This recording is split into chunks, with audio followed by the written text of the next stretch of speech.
امام رضا علیہ السلام کا فرمان ہے، فاسق کے ساتھ نہ بیٹھو۔ جب انسان گناہوں کو معمولی سمجھ کر گنہگاروں، فاسقوں یا غافل لوگوں کے انداز زندگی اپنا لیتا ہے تو وہ بے حسی کا شکار ہو جاتا ہے۔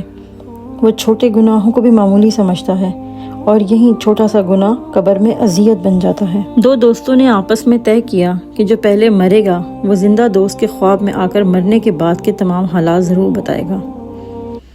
اتفاق سے ان میں سے ایک دوست کا انتقال ہو جاتا ہے، لیکن پورا سال گزر جاتا ہے اور وہ خواب میں نہیں آتا۔ ایک سال بعد وہ خواب میں آتا ہے تو زندہ دوست فوراً یہ سوال پوچھتا ہے، اتنے عرصے بعد آئے ہو؟ مرنے والا دوست جواب دیتا ہے، مجھے اجازت ہی نہیں تھی کہ تمہارے خواب میں آؤں۔ زندہ دوست حیران ہو کے پوچھتا ہے، اب اجازت کیسے مل گئی؟ مرنے والا بتاتا ہے، میں نے ایک قرض لیا تھا جو میرے بچوں نے اب جا کے ادا کیا ہے، اس کی وجہ سے مجھے خواب میں آنے کی اجازت نہیں تھی۔ پھر وہ مرنے کے وقت کی کیفیت، روح نکلنے کا منظر، قبر میں پیش آنے والے حالات سب کچھ بیان کرتا ہے، لیکن تھوڑی تھوڑی دیر بعد وہ زور سے چیخنے لگتا ہے۔ زندہ دوست پریشان ہو کر پوچھتا ہے، تم چیخ کیوں رہے ہو؟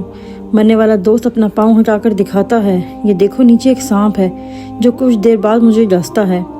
پھر وہ مزید بتاتا ہے کہ یہ اس وجہ سے ہے کہ میں ایک جگہ سے گزر رہا تھا، ایک شخص لکڑیاں کاٹ کر سر پہ رکھے جا رہا تھا، میرے دانت میں گوشت کا ایک ذرا سا پھنسا ہوا ٹکڑا تھا، بے چینی میں ہاتھ بڑھا کر اس کی لکڑیوں میں سے ایک تنکا توڑ لیا تاکہ دانت صاف کر سکوں، بس وہی تنکا آج قبر میں سانپ بن گیا ہے اور مجھے بار بار ڈس رہا ہے۔